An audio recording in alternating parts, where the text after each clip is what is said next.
d'abord, sortez l'appareil ainsi que tous les accessoires de la sacoche.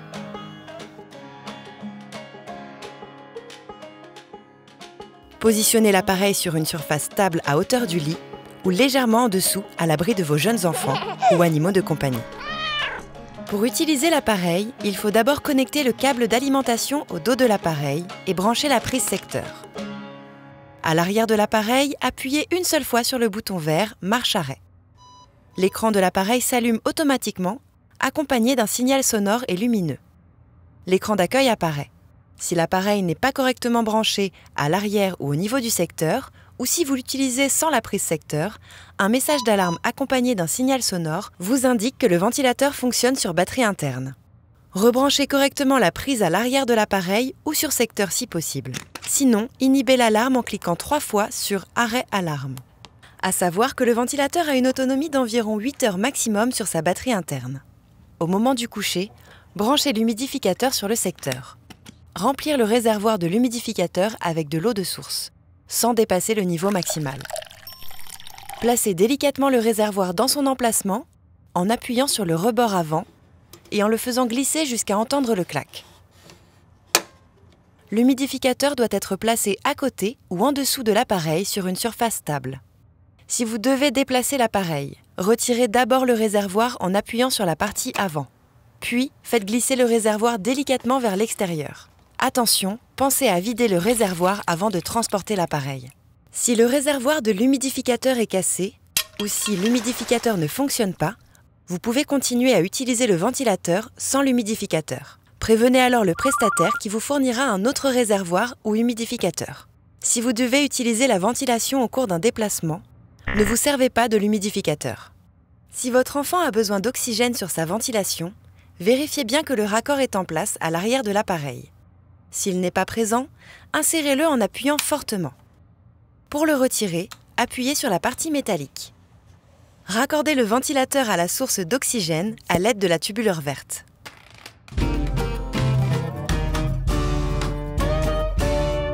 Branchez le circuit court à la sortie de l'appareil. Si un raccord coudé vous a été fourni, utilisez-le pour brancher le circuit en veillant que le coude soit bien vers le bas. Puis, branchez l'autre extrémité sur un des côtés du réservoir. Enfin, branchez le circuit long sur l'autre côté du réservoir. Placez le masque sur le visage de votre enfant et l'ajustez si besoin. Connectez le masque au circuit long. Si l'humidificateur est défectueux, branchez directement le circuit long du ventilateur au masque. Lancez la ventilation en appuyant sur « Début ventile ». La ventilation démarre aussitôt. Si l'écran est verrouillé, le message « Déverrouiller écran tactile » apparaît. Validez en appuyant sur l'écran. Contrôlez qu'il n'y a pas de fuite au niveau des yeux de votre enfant. Réajustez le masque si besoin. Allumez l'humidificateur. Vérifiez qu'il est bien au niveau déterminé avec l'équipe soignante. Au cours de l'utilisation, la lumière de l'écran s'éteint, mais la ventilation fonctionne toujours. Si vous avez besoin de contrôler le bon fonctionnement de la ventilation, appuyez sur l'écran tactile pour sortir de la veille. Pour arrêter la ventilation, appuyez sur la touche « Arrêt ventile » pendant 3 secondes. Puis un message « Fermez l'oxygène, arrêtez ventilation » s'affiche. Sélectionnez « Confirmer ». La ventilation s'arrêtera. Enlevez le masque du visage de votre enfant. Éteindre l'humidificateur.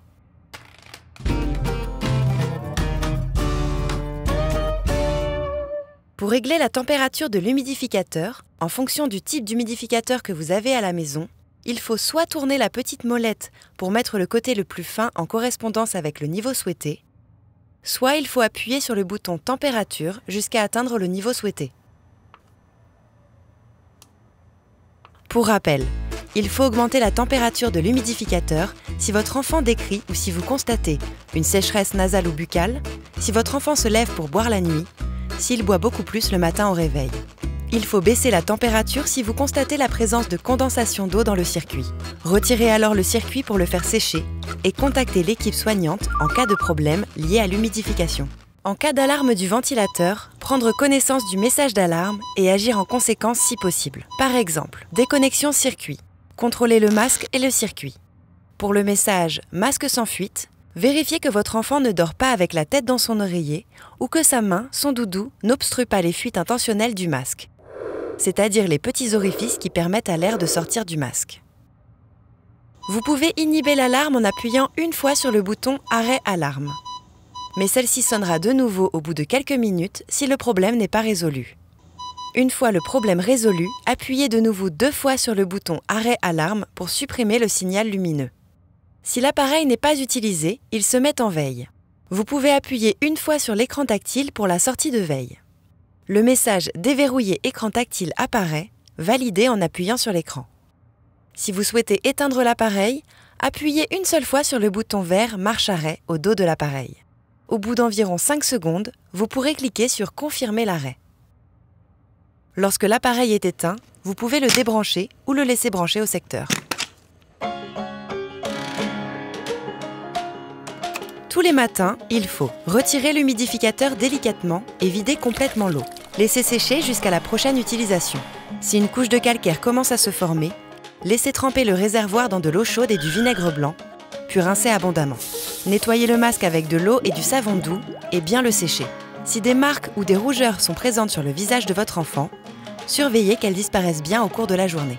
Pour tout problème technique concernant l'appareil ou le masque, contactez le prestataire au numéro disponible sur l'appareil. Pour toute autre question ou problème, contactez l'équipe soignante.